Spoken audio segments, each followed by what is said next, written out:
নমস্কাৰ hello' student আজিৰ video' আলোচনা কৰিম ক্লাছ 10 R4 4 নম্বৰ কুৱেশ্যনটো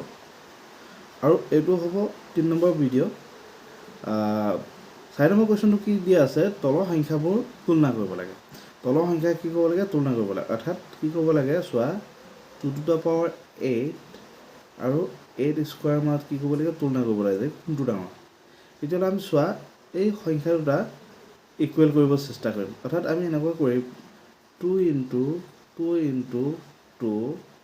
তাৰ ওপৰত কি আছে ইয়াৰ পৰা 3 গুচি গ'ল মানে কিমান থাকিলে 5 থাকিলে আৰু এইটো 8 স্কয়াৰ আছে 8 স্কয়াৰ থাকিব দিয়া চোৱা এইটো আমি এনেকৈ লিখিব পাৰোঁনে 2 দুগুণ 4 4 দুগুণ 8 8 to the power 5 আৰু কি আছে ইয়াত 8 স্কয়াৰ আছে এটা চোৱা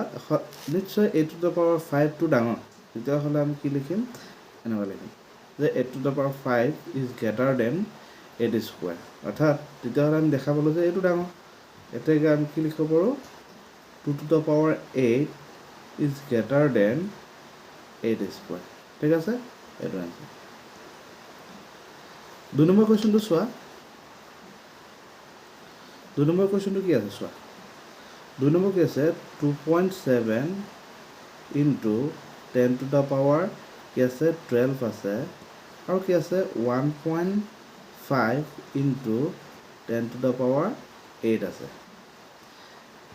এতিয়া আমি ডাইৰেক্ট ক'ব পাৰোঁ যে এইটো সংখ্যা ডাঙৰ কাৰণ এইটো 2.7 আছে এইটো 1.5 আছে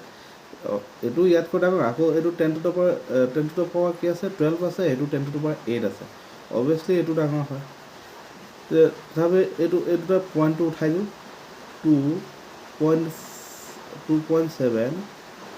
into আমি 10 এনেকৈ লিখোঁ আৰু ইয়াৰ পৰা 10 এটা লৈ আহিলোঁ মানে ইয়াত কিমান 10 to the power 11 থাকিলে আৰু 1.5 into 10 into ইয়াত 10 to the power 10 টো এটা ইয়াত লৈ আহিলোঁ মানে ইয়াত কিমান থাকিলে 7 থাকিলে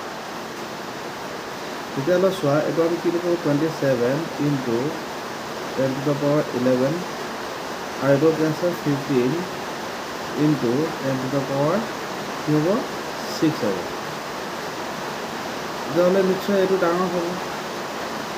এতেকে আমি কি লিখিব পাৰোঁ 2.7 into 10 to the power 12 is greater than 1.5 into 10 to the power